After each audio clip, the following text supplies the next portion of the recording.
Papansin mo ang madalas ng pagbabago. Marami ng bayan at buhay ay sinalanta. Nakakalbong bundok, gumuguhong lupa, di na mapigilan ang pag-agos ng luha. Kaya magtanim-ibig, tayo nang magtanim. Tanim-ibig, mga puno'y ibalik natin. Tanim-ibig, makasakay ng kalikasan. Tanim-ibig, tuwing-tiyan ang ating kinabukasan.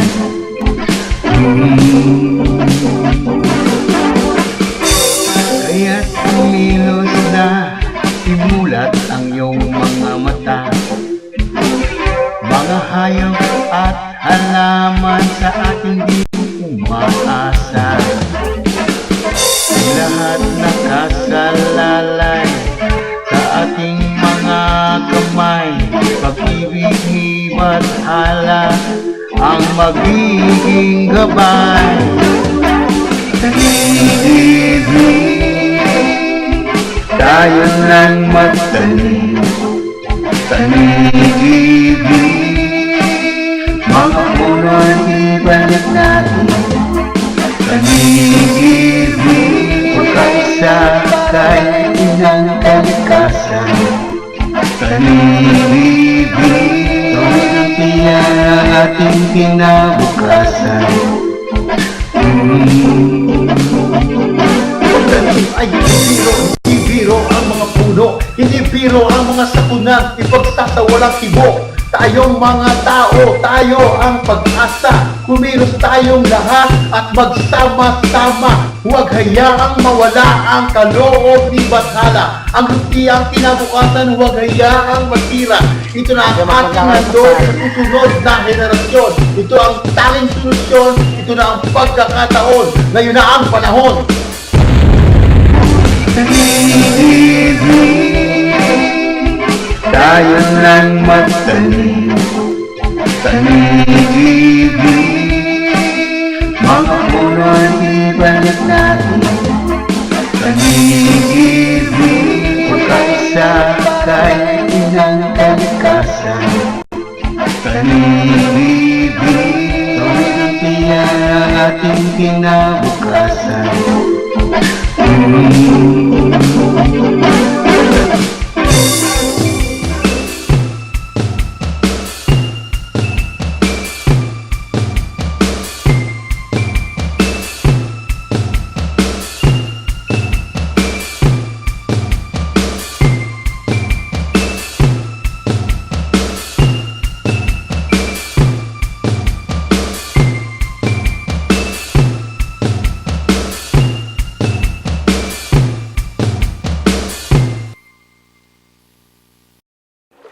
Nung nakaraang linggo, pinag-usapan natin yung tubig.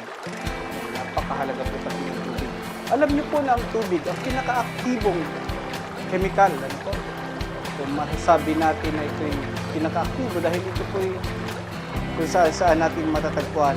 Alam mo ba na yung tubig na iniulan, ano? Ito lang po, kagabi, kaninang umaga, ay maaaring galing po yan doon sa ibang lugar, sa ibang ilog, ano po, sa ibang karagatan. Talagang napakalayas po niyang ulan na yan, pero bahagi po yan ng ating buhay, bahagi po ng ating pang-araw-araw na sitwasyon. Dahil yan po, ang tubig ay tayo. Ano po? Ang tubig po ay kung saan-saan, everywhere. Parang sabi niya, parang pakalat-kalat. Para si Kuya Bibot, naghahanap ng malalait. O kaya si Kuya Gadi, nakalikaster natin.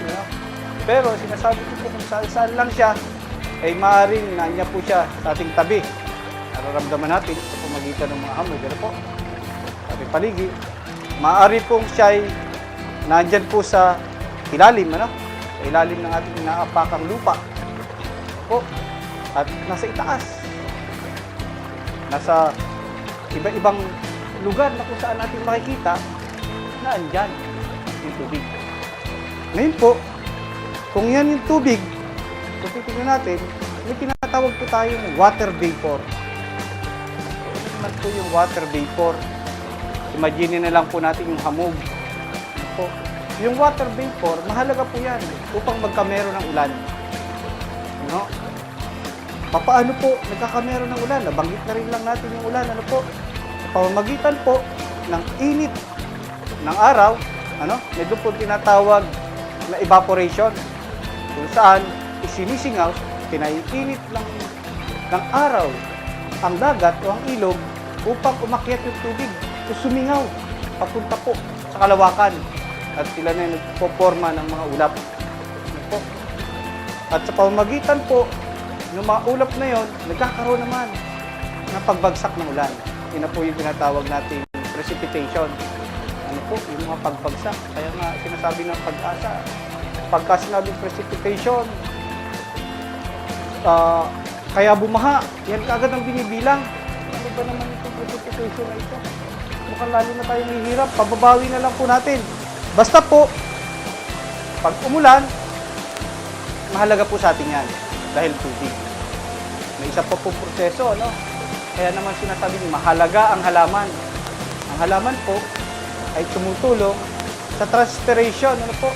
Yung sinasabi natin na sa pamagitan ng mga water drops, yung drops of water na yan, o yung water vapor, sa pamagitan nila, nakakatulong naman ang mga halaman sa pagpoproseso ng water cycle upang magkamero ng ulan.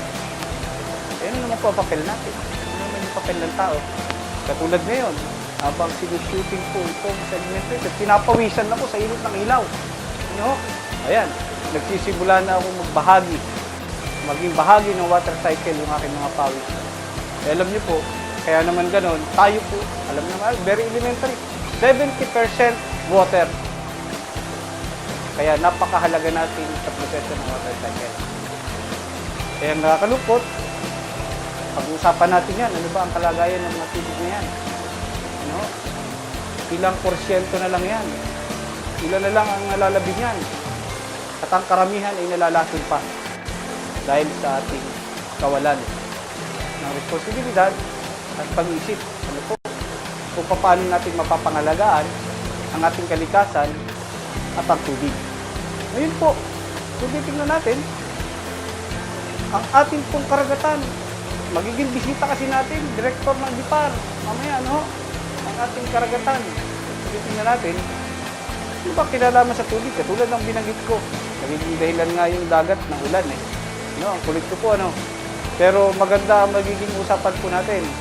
Dahil sa ating pong episode nito, mas makikita natin ang pagproseso o ang water cycle, ano po, upang maging ganap ito nakapakipakinabang para sa atin at para sa kalikasan. Kaya tayo po, atin na pong panurin ang episode nito. Magandang umaga po. Matutunghayan po natin ngayong umagang ito, wala pong iba, ang ating kalikaster mula sa Bundok Peninsula. Kuya John, Magandang umaga po sa mga taga-subaybay ng Tanim TV. Noong nakaraan po ay ating pinag-aralan kung naaangkop ba ang paglalagay ng eco pump sa Barangay San Vicente, Macalelon, Quezon. Alam nyo, si Proud from Dingala, response lang, ay, naku, palikot po ang isipan nito. Ano? Sa kalikutan ng isipan nito, alam nyo, yung mga taong gala, talagang malilikot ang isipan niyan. Gumawa po. Siya po yung gumawa, ha? Siya ang personal na gumawa. Ano? May kasama siya dito, eh. Makikita nyo mamaya sa video, ano, si Raymond. Pinaghirapan nilang gawin ang tinatawag po natin eco pump na kung saan ay hindi gumagamit ano po, ng makina, kuryente, gasolina, crudo. Wala po ginagamit sa ganyan. Ang masarap po nito, papawisan ka pa at makakatulong ka pa sa water cycle. At nakakagaling tanim-itim para kay makapilis na makapangigib ng tubig at makapaglaba. Kaya panoorin po natin itong na-inventong ito. Kulay asul ito panlalaki, Kuya Rex Punsalan ng ating po proud from Pero Dingalan. kung naaalala nyo noon, nung kasama ko si Calicaster Jan Castillo,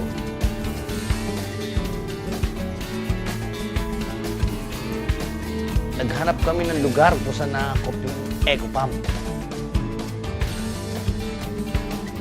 Sunod po, At to, sa tingin ko ay inyong pinakahihintay. Po? Dahil alam niyo po, ay ang ating pong magiging katalamitan, kahuntahan, ating pupuntahan sa Kamali, ay hindi na po iba sa ating mga taga-Quezon.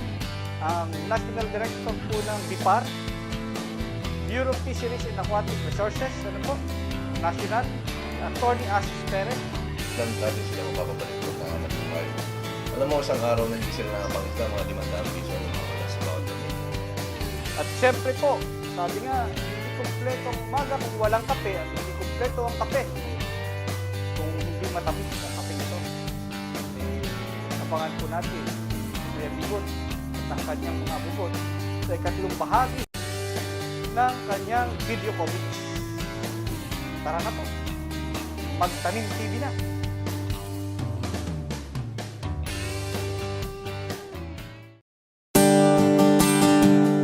Monfen Calicaster, Jack Gilbert Castillo.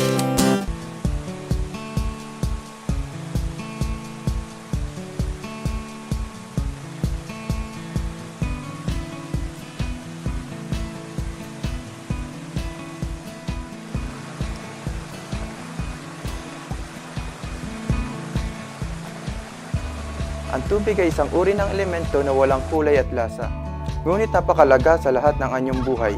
Ang ating mundo ay sagana sa tubig na makikita halos sa lahat ng sulok sa iba't ibang anyo nito, mapayelo, singaw, at likido. Matatagpuan din ito sa alapaap, sa ilog, maging sa katawan ng tao.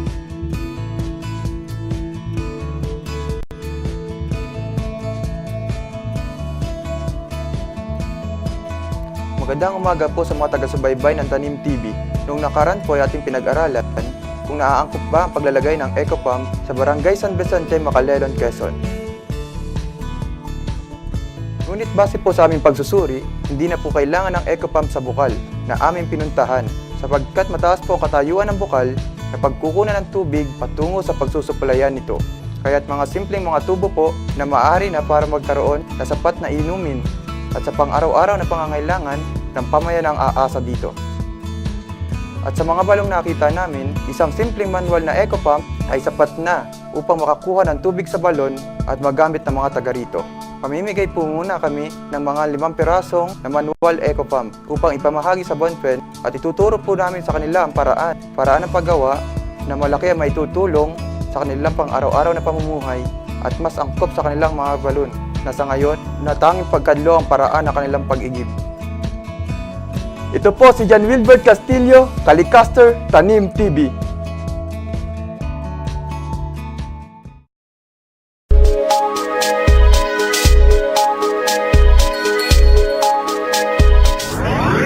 Rock from Dingalan.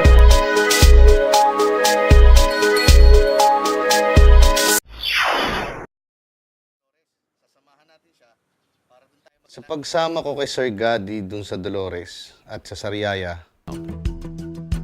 napansin ko na maraming source ng tubig na nanggagaling dun sa Bundok Banahaw.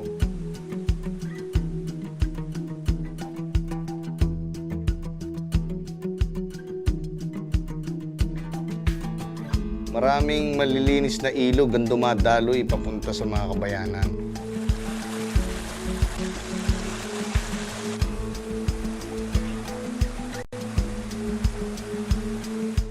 At syempre, maraming nakikinabang dito. Kaya lang may mga kababayan tayong nahihirapang gumawa ng paraan para madaling dumaloy ang tubig papunta sa kanilang tahanan. Malimit ay sa ilog pa rin sila naglalaba at naliligo.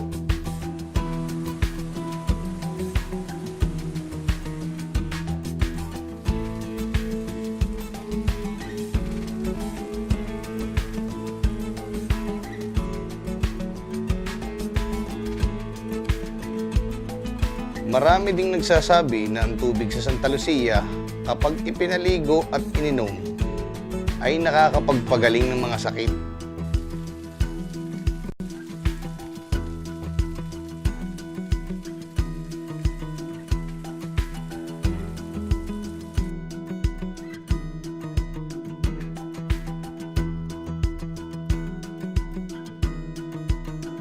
At naalala ko rin yung pagtawid namin sa tramline sa Manggahan.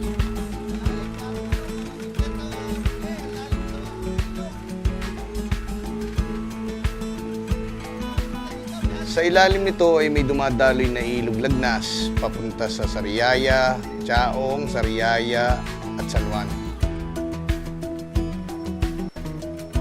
At syempre, nadadaanan din itong Barangay Pinagdanlayan.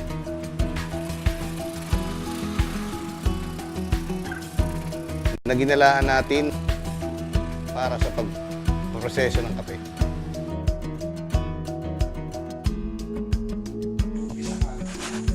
Para masubukan natin yung kanilang machine.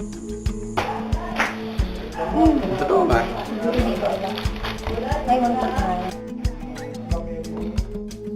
Naalala ko rin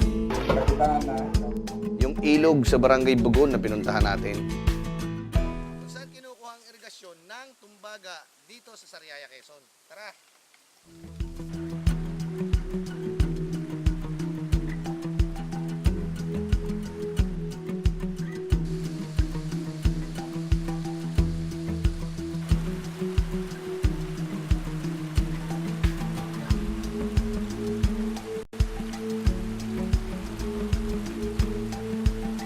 At sa bandang taas nito, ginalaan ko rin ng isang lawa.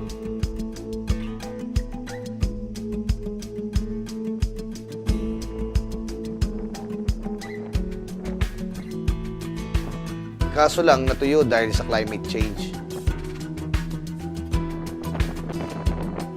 Ito yung tinatawag na lawa ng Dalagan. At parang medyo napapaseryoso tayo ngayon na. Pero kung naaalala nyo noon, nung kasama ko si Calicaster John Castillo,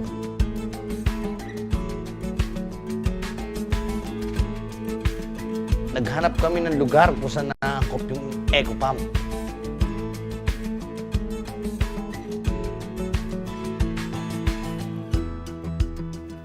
May nakita kaming ilog na pwedeng maging source ng tubig.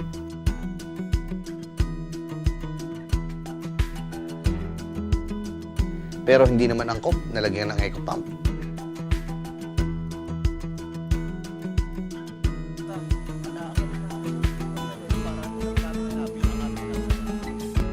Dahil mas mataas yung ilog doon sa mga kabahayan. Kaya para sa amin, tingin namin, mas mainam na diretsa na yung tubo doon sa ilog papunta sa mga kabayanan.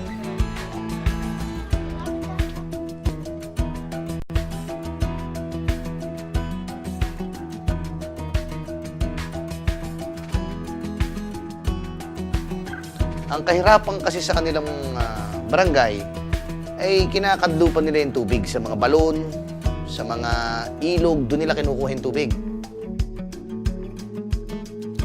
Kaya nag-isip kami at gumawa kami ng isang ideya na isang pump na angkop doon sa kanilang balon. Mura na at madali pang gawin. Hindi ka gagamit ng kuryente, motor, at gasolina. Kaya ang mission namin, gumawa, mamigay ng eco pump. Alam mo, sa totoo lang, itong eco pump na to, naisip ko na eh. Itong eco pump na to, hindi ka na rin mahihirapan sa paggawa kasi sa mga lokal na hardware, diyan mo makukuha lang yung mga pesang gagamitin mo sa paggawa nito. Pwede mo na rin siyang bilhin, no? At syempre, hindi muna tayo magagagala ng gala tayo ng gala lagi. Napapagod tayo sa kagagala eh. Kaya medyo, gawa muna tayo ng pamamaraan kung paano tayo makakatulong sa mga farmer na yan. Dahil tagal na akong gala ng gala. Wala naman yata ako napapala. Napapagod lang ako. Di ba? Pare, bakit parang lumiwanag na yata? Ano mong meron? Ay, gagawa na ng Eco Pump.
Oo ha, di ba? Simpleng-simple. PVC pipe lang, may Eco Pump ka na. Diyan lang mabibili yan sa mga hardware. Konting tiyaga lang, konting ano lang, i-pump ka na. At abangan ninyo ang pag-deliver namin ng 5 natapos namin sa Macalelon. At syempre, kasama pa rin natin dyan ang aking mga Bomba Boys. Abangan sa Sabado.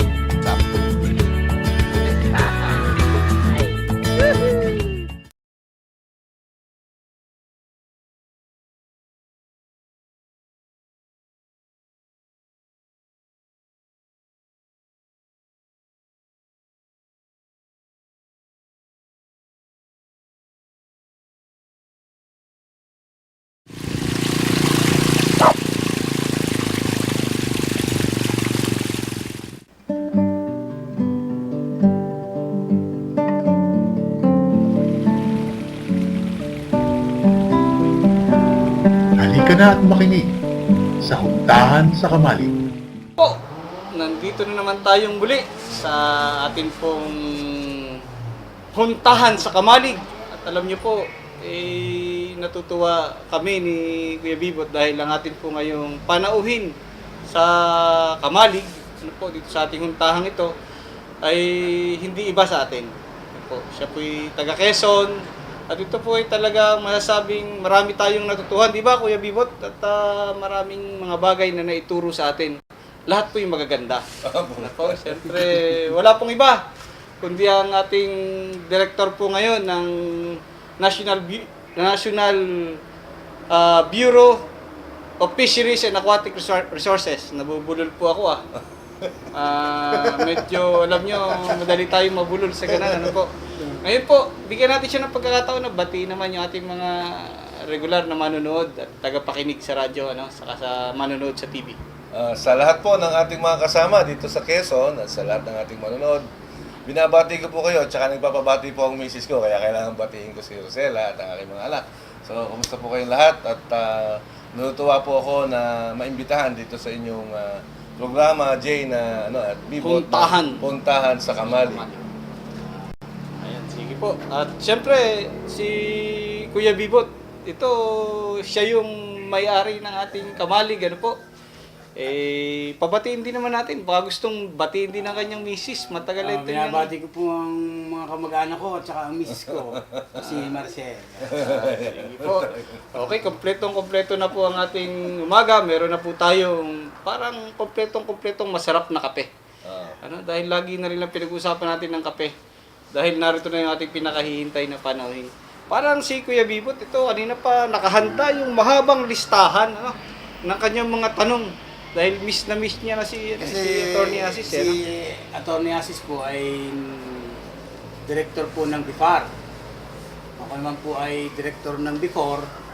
At si Parang J.A. after. Sige po. Ngayon po ay tayo po, si attorney po ay alam natin na nag-NGO. Oo. Tama. Na naging environmental lawyer po. Tapos ngayon ay nasa gobyerno Sa na po. Tanggol Kalikasan. Sa Tanggol Tapos Kalikasan. Tanim Kalikasan. Tsaka sa Tanim. Siya yung founder ng mga organisasyon na yan. Kaya kung marinig niyo po yan, lalo ng mga taga Quezon, mga nasa Lucena, ang Tanggol Kalikasan po at ang Tanim Kalikasan, diyan po umariba si Atty. Asis.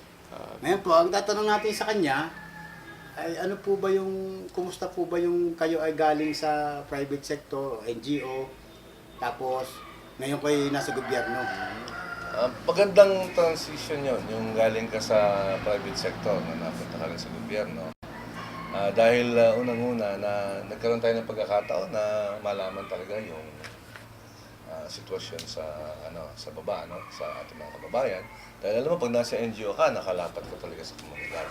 At palagay ko, yun yung nagbigay sa akin ng tamang siguro karanasan, direksyon at impormasyon na nagagamit ko naman dito sa aking trabaho sa gobyerno. At ang maganda naman sa nasa gobyerno tayo sapagkat ang gobyerno naman ay may resources. So, pag pinag-combine mo yung kalaman natin at saka yung resources ng gobyerno, pag napagsama natin yun, mas maganda yata yung resulta. Yun ang pananaw ko sa ngayon. Kaya, para sa akin, napakaganda nung karanasan na natuto tayo sa pakikisalamuha sa ilalim, sa baba. Nakapanayan natin ang komunidad, alam natin kung anong kilos at galaw nila. At yun nga, at pangangailangan. So pag kinumbine mo yung availability naman ng resources ng gobyerno, napakaganda ng resulta. Tapos attorney, parang nung magpapasko plano sana naming mamasko sa'yo, nung nitong nakaraang Disyembre. Pero nabalitaan namin na talagang isinama mo pa ang pamilya mo doon sa Tacloban. Kumusta po ba yung ating mga initiative doon sa Tacloban? Kasi nung Nobyembre 7, nagkaroon ng malaki tayong malaking hamon sa Tacloban. At Tacloban, Leyte. At saka hindi lang Tacloban, Leyte, pati yung Northern Cebu, pati yung Northern Iloilo, yung Bacolod area, tinamaan din yun. Hanggang doon pa sa Palawan. So medyo malawak-lawak yung hamon na binigay Lahat, sa mangingisda po yan. Mga 60% ng mga apektado dito ay mga mangingisda. So, as early as first week ng second week actually ng Nobyembre, ay nandun na tayo sa site. At siyempre, ang ginawa natin, yung immediate na action ng pamahalaan dyan, yung relief effort, relief rescue effort, at saka medical. So, nakilahok tayo doon sa ating maliit na kapasidad. At noong namang Disyembre ay nakatutok na tayo sa rehabilitation. Dahil alam nyo, ang pinakamahalaga na ginagawa ngayon ay hindi lang mapakain sila, kundi mabigyan sila ng pagkakataon nila na makapaghanap buhay. At ito yung pagbibigay naman ng mga materyales sa bangka. Sapagkat nasa alam mo Jay, nasa 20,000 bangka ang nasira. Kaya kailangan immediate na mabalik natin yon para makabalik ulit yung ating mga... Yan po yung programa nyo na Ahon. Yan yung programa natin na Ahon Initiative. Pero hindi lang bangka kasi mahalaga din yung aquaculture. Halimbawa, marami tayong mga fish cages na lumubog. Marami tayong seaweed farms na agos, na tangay yung lahat ng seaweeds. Kaya medyo marami-rami yung gawain. Kaya ito nga nagdaang supposedly bakasyon, long vacation, in-spend natin yung ating bakasyon doon mismo sa ito. Sayang, hindi tayo nakasama, Kuya Bibot. Ano? Ayun. Pero yung doon sa ganun pong sitwasyon, ano yung mga challenge na kinakaharap ngayon sa bahagi ng BIPAR at syempre ng ating pamahalaan? Unang-una yung sa mga mangingisda, ang pinakamalaking tanong, kailan natin sila mapapabalik pagkahanap buhay? Alam mo, isang araw na hindi sila nakapangisda, mga 500 piso na mawala sa bawat pamilya. Kaya nang mamalit na mangingisda, kaya kung may babalik natin kagad sila doon, kung 20,000 pamilya halimbawa yung hindi nakakapangisda, gano'ng kalaking kawalan yun sa kanila. Samantalang yun yung buhay nila. Samantalang yun ang buhay nila. At siyempre, kung mababalik natin, matutulungan natin maibalik yun, then every day, 400 to 500 pesos yung babalik. At siyempre, pag magawa natin yun, yung pamahalaan din, hindi parati nagbibigay ng pagkain. Tama po. Di ba? Sabi nga nila, huwag mong bibigyan ng tao ng isda, bigyan mo siya ng pagkakataong mong isda. Di ba? Parang Biblia di ba? You don't give man a fish, you teach him how to fish. In this case, ang kagandahan kasi nito, marunong namang isda yung tao. Kailangan lang bibigyan mo ng materyales para makabalik sa pangisda. Paano po yung attorney, pag halimbawang nagkaroon ulit ng bagyo, na doon pa rin sila? Ano po ang ng pamahalaan dito? Yung kasing bagyo, bahagi na ng buhay natin yan eh. Wala namang bahagi ng Pilipinas ngayon, hindi na binabagyo. Problema lang, sobrang lakas. Sobrang lakas, Nung Yolanda. lakas nung Yolanda. Siguro, ang kailangan gawin natin, masigurado natin na biglang makakabangon. Kasi hindi natin maaalis yung bagyo. Hindi tayo pa pwede umulis sa Pilipinas eh. Yan na yan eh. Di ba? At yung mga mangingisda naman, hindi naman pwede mong alisin yan sa malapit sa dagat dahil wala naman silang hanap buhay. So, ang importante doon, may programa natin na mabilis makakabangon, makakaiwas sa sakuna. Halimbawa, yung ginagawa natin, nagkatanim tayo ng bakawan. Diba? Yung Aqua Silviculture Program natin, yung Philippine National Aqua Silviculture Program natin, ginagawa din yan dito sa Quezon, di ba? Ang magandang programa yan. In fact, kino-comment ko dyan si Governor JJ, no? Ang ano kasi dito is, kung merong mga mangroves dyan sa harap, pag malaki na yung mga mangroves na yan, kahit malakas yung bagyo, yung mga komunidad natin hindi tatamaan eh. Kasi kung meron ka halimbawang mga 40 meters na puro mangroves yan, pag tumama dyan yung agos, pag tumama dyan yung hangin, medyo bago tumama doon sa bahay, medyo basag na yan. Basag na yan, di ba? Basag na yan, no? Basag na yan. So, yun yung mga initiatives natin. At sa ating administrasyon, meron tayo na tanim na mga 31 million mangrove trees, no? At ang target natin, bago matapos yung term ni Pangulong Aquino, makatanim tayo ng 100 million mangrove trees, no? Pero siguro, baka ma-exceed pa natin yun pagka kinumbay natin yung iba pang efforts na medyo na subukan natin i-facilitate, no? So, kaya ngayon, sa aking pananaw, sa punto de vista ko, ang kailangan, ihanda natin yung lugar. Hindi natin po pwedeng alisin yung mga mangisda dun sa malapit sa dagat. Kasi yun nga ang buhay Yun nila. ang buhay nila. Pero kinakailangan, medyo aatas ng konti. Tapos, lagyan natin ng mga buffer. So, hindi lang pambasag ng agos yung mangrove. Doon din paparami yung isda eh. Doon din paparami yung isda eh. Doon ang itlog yung mga isda eh. So madami tayong tatamaan. Mga sinasabi natin na siguro sa isang bato, madami tayong ibon na mga matatamaan. Parang sinabi nga si Kaoka Santos, yung sabi niya, alam mo Jay, yung mangrove, yung bakawanan. Yan ay, yan ay, kung mayroong pusod ng dagat, yan ang pinakasinapupunan ng karagatan. Diyan yung pinanganganak yung mga isda, lumalaki, at pag may sapat ng lakas na lumaot, saka sila Kaya mahalaga yung bakawan. napakahalaga. At saka isa pa, yung bakawan kasi, liban doon sa kanyang nursery ground siya sa mga isda. Doon sa loob kasi niyan, meron din mga shells. Kaya nga kagandahan nito. Mga tapalang. Tapalang. Batubarit. Bagyo bigla. Pabangon. Wala kang, hindi ka pumunta ka doon sa bakawan, kumuha ka ng mga Sihi. shells. May pagkain ka na kagad. Pagkain at hanap buhay Pagkain din. at hanap buhay. Sarap to. Kaya doon nakatutok. At tapos ngayon, siyempre, in line doon sa programa natin sa Ahon Initiative. Alam nyo, Jay, ganito, para malaman ng mga kababayan natin, medyo yung kasing pagiging department, bureau natin, sa bureau director natin, hindi natin nakakalimutan yung mga environmental advocacies natin. Halimbawa, ngayon, ang approach namin, hindi kami nagbibigay ng bangka na bago pagkahoy. Yung sa amin, repair lang ng mga kahoy na bangka. Tama po yun. Di ba? Kung kahoy yung bangka mo, repair natin. Plywood, kasi plywood, ano na yan naputol na rin yan. Ngayon, Pero yung mga susunod, yung wala na talagang kasko, no? Yung walang kasko. Hindi na natin bibigyan ng, ano, yun, hindi na natin papabayaan makagawa ng bagong bangka na gawa sa kahoy. Fiberglass na. Mas maganda. Fiberglass na. Parang wala na ngayong, hindi na kailangan magputol ng kahoy. So, fiber na ang gagamitin natin para hindi na magputol ng kahoy. So, importante na kung ano mang, at siguro ito yung kaugnayan doon sa aking sinasabi na kinakailangan consistent tayo sa ating advokasya. Hindi po pwede na dahil na bago na yung yung ating makakalimutan natin ang advokasya natin laban sa pagputol ng puno, halimbawa. So, ang gobyerno, kasi kung lahat yan puro kahoy, may mauubos yung kahoy natin. Kaya, Sa dami pa naman. Sa dami nun. Ilang bangka, 20,000. Di ba? magbabahay.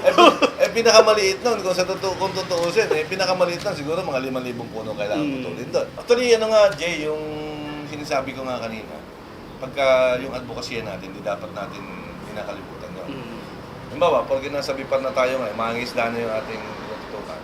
Kailangan yung advokasya natin sa environment, hindi mo wala. Kaya tuloy-tuloy yung atin, halimbawa na, yung ginagawa natin ng araw, bawal mamutok, ganoon pa rin. Bawal manira ng corals, ganoon pa rin. Magtanim ng mangrove, ganoon pa rin. So, yung ginagawa natin ng araw, nung advocacy natin as an environmentalist, ganoon pa rin. Tapos yung sa pagpuputol ng puno, kasi ang pinakamalaking challenge dyan, pare.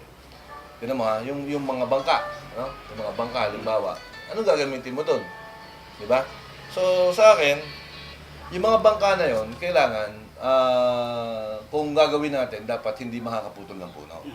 Kaya ang binibigyan namin, dalawang approach namin. Ang unang approach namin ay, kung halimbawa, yung mangingisda, nasira yung bangka niyang buo, walang natira, fiberglass na yun.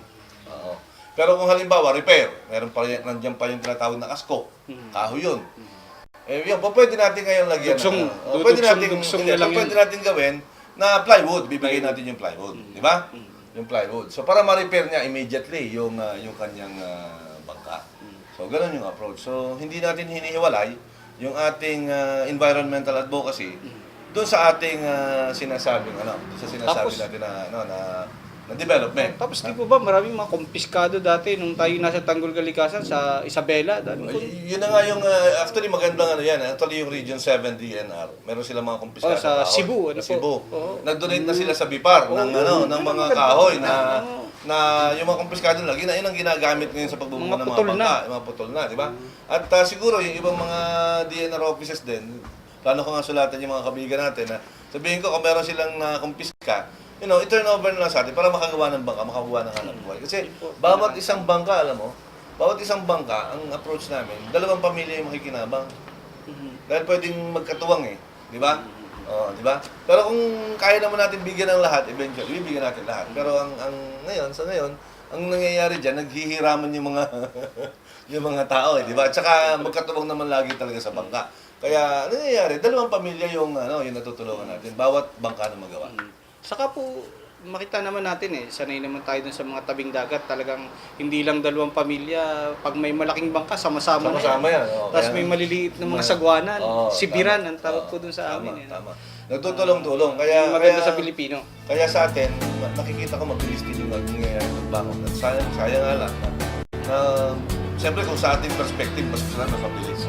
Naman tayo kung kumilos. Pero siyempre may mga limitasyon din at saka minsan may mga pero ngayon, sa ngayon, hindi pa dumadating yung pondo ng rehabilitasyon. Wala pa tayong ginagamit na rehabilitation plan na pamahalaan. Nasa 5,000 na ang bangka. Baba, di ba? So medyo sa tingin ko, medyo mabilis-bilis. Pero hopefully, bago matapos itong buwan na ito, maka 10,000 man lang na naibabang bangka.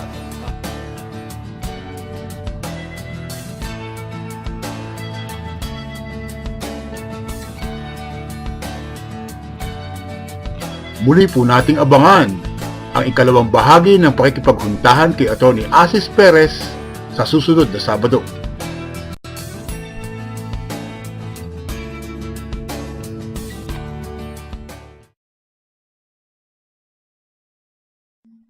Nandito na ang mga kwentong bibot at iba't ibang abubot.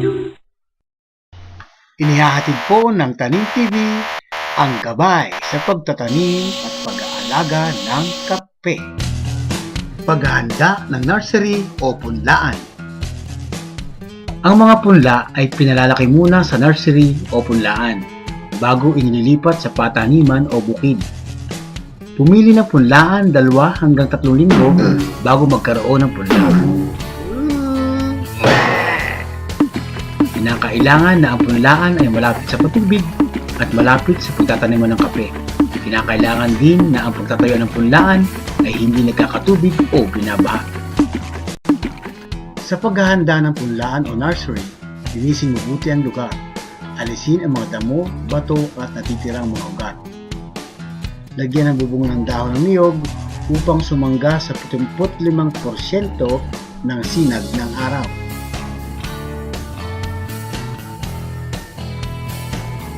Pumili ng mga binhing ipupunla sa mga piling inang puno na walang sakit, gusto sa gulang at namumunga ng marami taon-taon. Kunin lamang ang hinog at malusog na buti. Ito.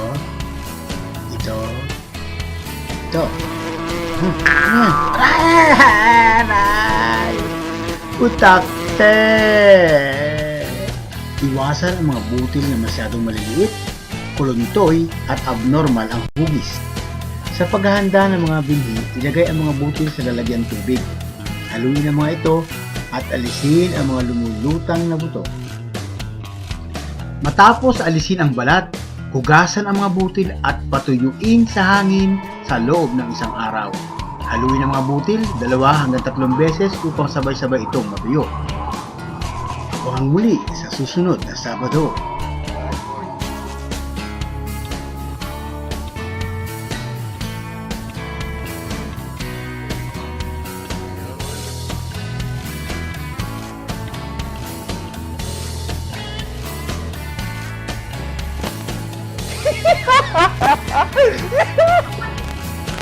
Ang hawak ko pong ito ay ecopump na akma.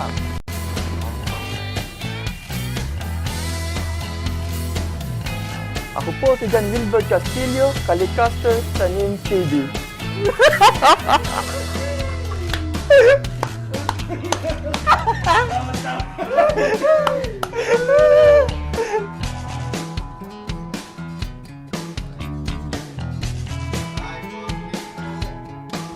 Ang ecopump pong ito ay akma para sa balon. Hindi na po tayo gagamit ng tubig na may tali. Ay, tubig na may tali. Magandang umaga po sa taga-subaybay naman. Magandang umaga po sa mga taga-subaybay ng tali.